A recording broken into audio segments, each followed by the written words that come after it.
उत्तराखंड की ऊंची पहाड़ियों के बीच एक छोटा सा गांव था, गहरोली। ये गांव इतना शांत था कि जैसे प्रकृति ने इसे अपनी छाती से लगाकर रखा हो। चारों तरफ देवदार के पेड़, बीच में बहती एक पतली नदी और ऊपर नीला आसमान। लेकिन इस गांव में एक ऐसी जगह थी जहां लोग कम ही जाते थे, कौशलढूंग नाम की पहाड़ी। कहते हैं वहां सिर्फ एक ही प्राचीन मंदिर बना है, देव अधिष्ठान मंदिर, और वो भी उसी जगह बनाया गया जहां सदियों पहले एक रहस्यमयी ताम्रपत्र मिला था। ताम्रपत्र की खोज। ये बात लगभग 300 साल पुरानी है। गांव का एक चरवाहा भिरमा अपनी भेड़ों को चराते हुए कौशलढूंग की चट्टानों पर पहुंचा। अचानक उसके पैर के नीचे कोई धातु सी चीज खनखनाई। उसने नीचे झुककर देखा, एक बड़ी चट्टान में से आधा बाहर निकला हुआ ताम्रपत्र चमक रहा था। भिरमा ने उसे खींचकर निकाला। उस पर कुछ अक्षर खुदे थे, संस्कृत जैसे, मगर उनके आसपास कुछ ऐसे चिन्ह थे जिन्हें उसने कभी नहीं देखा।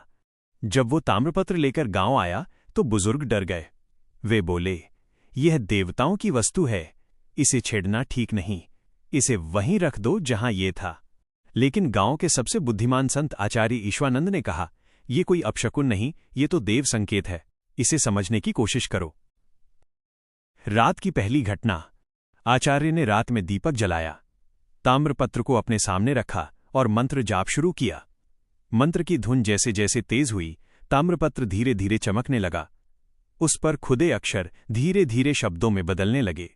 जहां प्रकाश है वहां देव उपस्थित हैं, जहां यह पत्र मिला है वहीं देवस्थान बनेगा। आचार्य भय से कांप उठे, पर उनके मन में अजीब सी शांति भी उतर रही थी। मंदिर निर्माण का आदेश। अगली सुबह पूरे गांव को बुलाया गया। आचार्य ने सबको घटना बताई। ताम्रपत्र को सभी लोग कौशलढूंग पर वापस ले गए।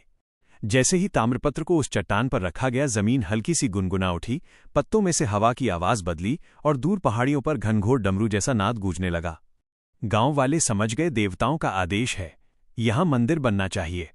उस जगह एक सुंदर प्राचीन शैली का मंदिर बनाया गया, बिना खंभों के, बिना सीमेंट के, सिर्फ पत्थरों को ताम्रपत्र के दिशा निर्देश के अनुसार जोड़कर। मंदिर में घटती विचित्र घटनाएं। मंदिर बनने के बाद कई चमत्कार होने लगे। मंदिर की घंटी बिना हवा के खुद बज जाती। रात के वक्त मंदिर के ऊपर हल्की सुनहरी रोशनी दिखाई देती। भटक चुके यात्री सही रास्ते पर पहुंच जाते। बीमार लोग ठीक होने लगे। लोग कहते, इस मंदिर में देवों की ऊर्जा जागृत है।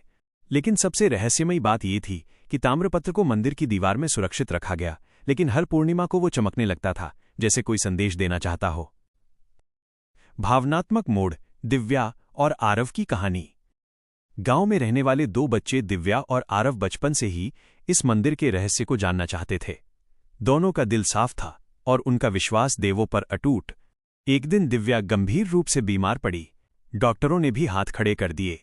आरव ने रोते हुए दिव्या का हाथ पकड़ा और कहा, तू ठीक हो जाएगी, मैं तुझे देवस्थान लेकर जाऊंगा। रात को वो दिव्या को अपनी पीठ पर उठाकर मंदिर की ओर भागा। मंदिर के सामने पहुंचते ही ताम्रपत्र तेजी से चमकने लगा। आचार्य ईश्वानंद वहां पहुंचे। उन्होंने कहा, बच्चे, तेरा प्रेम और सच्ची श्रद्धा देवों तक पहुंच गई है। आचार्य ने ताम्रपत्र से निकलती रोशनी दिव्या पर डाली। उसका शरीर धीरे धीरे गर्म होने लगा। कुछ मिनटों बाद दिव्या ने आंखें खोलीं। आरव, मैं ठीक हूं। गांव में यह दृश्य देखते ही सभी की आंखों में आंसू आ गए।